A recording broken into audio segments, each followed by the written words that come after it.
Hello everyone, welcome to सरल शिक्षा online. आज की अपनी इस वीडियो में हम लोग पढ़ेंगे रेशियो एंड प्रपोर्शन। इस टॉपिक पे डायरेक्ट क्वेश्चंस बहुत कम देखने को मिलते हैं, लेकिन this topic is really important. Why? Because there are many other topics जिसमें ये टॉपिक आपका यूज़ होगा। जैसे कि आप जितने भी पार्टनरशिप के क्वेश्चंस ले लो, आपके ये मतलब आते हैं एग्जाम में।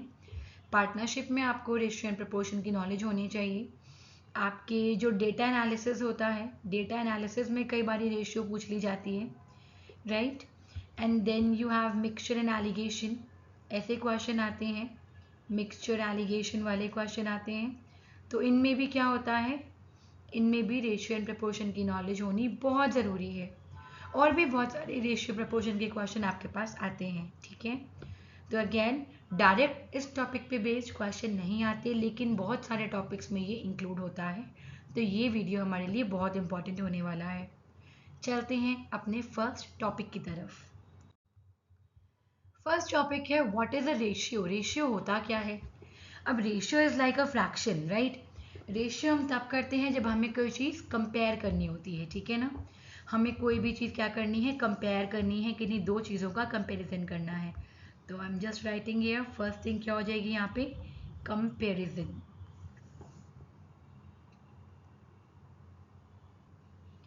तो कंपैरिजन होता है सेम काइंड की क्वांटिटीज का, राइट। डेफिनेटली। अब मैं वेट और स्पीड को क्यों कंपेयर करूँगी, राइट। अगर मैं सपोज राम है ना, Ram and Shyam two friends हैं, राइट। और एक का वेट मैंने बोला कुछ 40 kg है और दूसरे का वेट 45 kg है। तो आप क्या कर सकते हैं, आप इनको कंपेयर करने के लिए you can take their ratio. तो क्या हो जाएगा, राम बाय श्याम का रेशियो हो जाएगा 40:45, यानी कि 5 8 = 40, 5 9 = 45। तो आप बोल सकते हैं राम और श्याम का जो वेट है वो 8:9 है, राइट। 8:9 का रेशियो है, ठीक है। ध्यान रखना है, कंपैरिजन हमेशा हम सेम काइंड ऑफ क्वांटिटी का करेंगे, ठीक है। रेशियो हमेशा सेम काइंड ऑफ क्वांटिटीज का लिया जाता है टू कंपेयर देम। अब अगर दो रेशियो मेरे सेम होते हैं तो मैं बोलती हूँ कि वो क्या है, प्रपोर्शन में है। मतलब if I get a by b and c by d to be equal, then I will say a by b and c by d are in proportion. This ratio and this ratio is in proportion. आप इसको इस तरह से भी दिखाते हैं, a ratio b, c ratio d। बेटा equal to की जगह हम यहाँ पे इस तरह का साइन बनाते हैं, ठीक है। तो ये पढ़ा जाता है a ratio b is in proportion with c ratio d। Clear है? चलते हैं आगे। अब हमारे पास एंटीसीडेंट एंड कॉन्सिक्वेंट क्या है देखेंगे। बेटा जब मैंने a एंड b का रेशियो निकाला है तो जिसको हम न्यूमरेटर बोलते हैं फ्रैक्शन में, वो मेरा कहलाता है एंटीसीडेंट, और जो डिनोमिनेटर कहलाता है वो होता है consequent. This is just for your knowledge, ठीक है।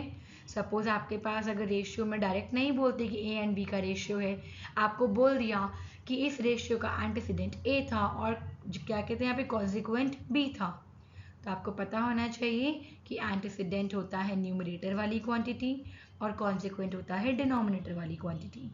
जैसे अगर 5:3 लिया है तो 5 हो गया एंटीसीडेंट और 3 हो गया कॉन्सिक्वेंट। चलते हैं आगे।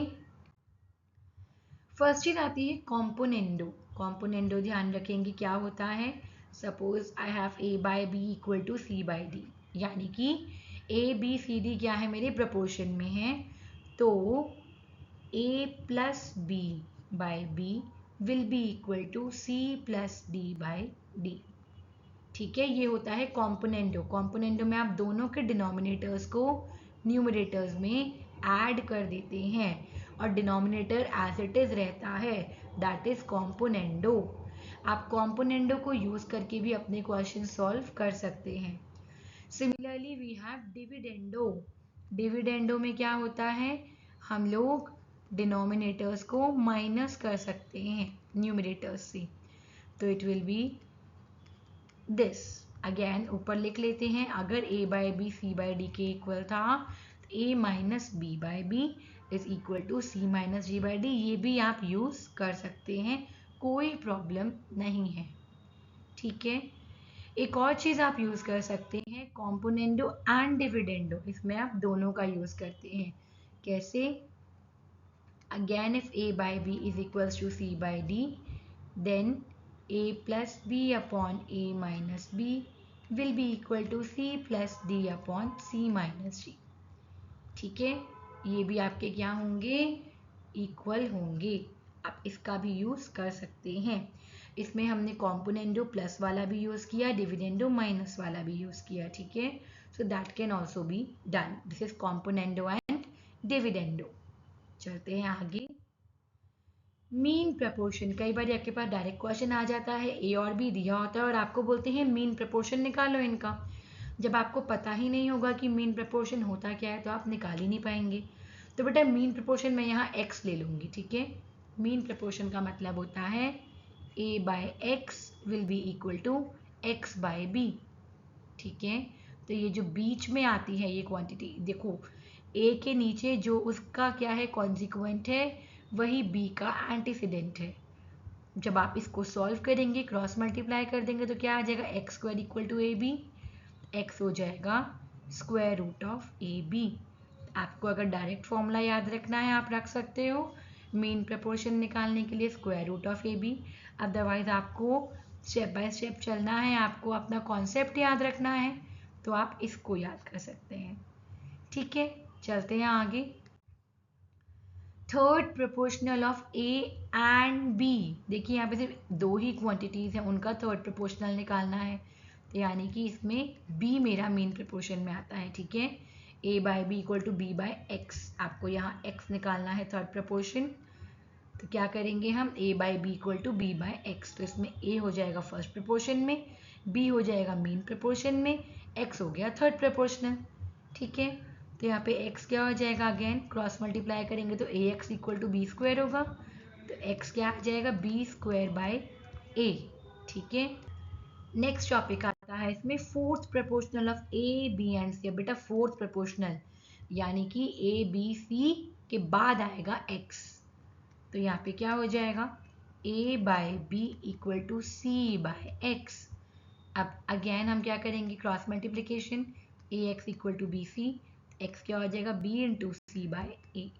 That will be your fourth proportional of A B and C. Very good, चलते हैं नेक्स्ट टॉपिक पे। अब आपको ये क्वेश्चन कई बार आ जाता है कि आपको a:b का रेशियो दिया है और b:c का रेशियो दिया है और आपको बोलते हैं a:c निकालो। तो बेटा सपोज a:b आपको दिया है 1:2 और सपोज b दिया है 3:4। अब क्या करें? बेटा ध्यान रखिए, बहुत ही शॉर्टकट सा मेथड है, ध्यान रखेंगे।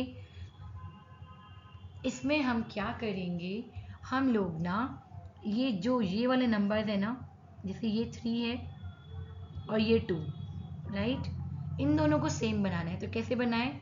इस वाले नंबर से हम इस पूरी रेशियो को मल्टीप्लाई कर देंगे और इस वाले नंबर से हम नीचे वाली रेशियो को मल्टीप्लाई कर देंगे। तो मेरे पास क्या आ जाएगा? यहाँ पे 3:6 और यहाँ पे क्या आ जाएगा? 6:8, राइट। तो अब आपको दिख रहा है क्योंकि b सेम हो चुका है तो a:c क्या आ जाएगा? 3:8। Answer will be 3:8। क्लियर है? वेरी गुड, चलते हैं आगे। वाओ, अब एक क्वेश्चन आया, आपको बोला a:b, b:c और c:d दिया है। ठीक है, अब आपको निकालना है a:b:c:d। इसमें ना आप पैटर्न याद रख लो, एक बहुत हेल्प हो जाएगी। तो हम क्या करें? सपोज ये ऐसे दिया है आपको 1:2, 2:3 और सपोज 4:5। बेटा जो a का नंबर आएगा ना, इन तीनों को मल्टीप्लाई कर देना, तो क्या आ जाएगा?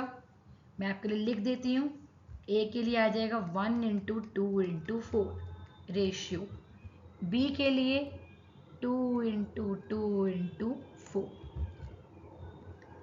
2 इंटू 2 इंटू 4। सी के लिए अलग अलग कलर्स ले लेते हैं ताकि आप कंफ्यूजन ना रहे। सी के लिए जो मैं ब्लैक से कर रही हूँ वो 2 इंटू 3 इंटू 4। देख रहे हैं, यही रखना है आपको पैटर्न। और फाइनली अपने डी के लिए 2 इंटू 3 इंटू 5। तो आप देख रहे हैं पैटर्न क्या बना है। मैं यहाँ बना देती हूँ पहला पैटर्न, दूसरा पैटर्न, तीसरा pattern and then fourth pattern. ठीक है, तो आपको ये लाइंस ध्यान रखनी है।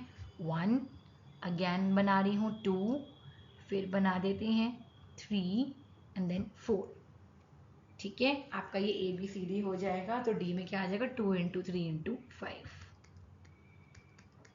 अदरवाइज आप ऐसे भी कर सकते हो, यहाँ पे आपको बी सेम बनाना होगा और यहाँ पे आपको सी सेम बनाना होगा। ठीक है, but that will take time. ये छोटा शॉर्टकट है। तो क्या हो जाएगा यहाँ पे, इट विल बी 8 रेशियो 2 2 ज़ा 4 4 4 ज़ा 16 रेशियो 2 3 ज़ा 6 6 4 ज़ा 24 रेशियो 5 3 ज़ा 15 15 2 ज़ा 30।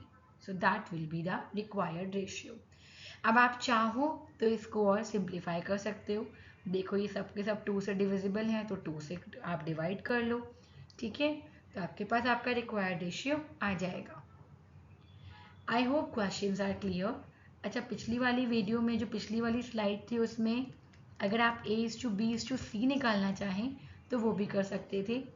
आपके पास क्वेश्चन सपोज आता है A/B है 1:2 और B/C है 3:5।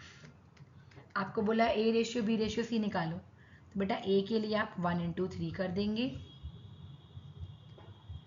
और यहाँ रखते 1 इंटू 3।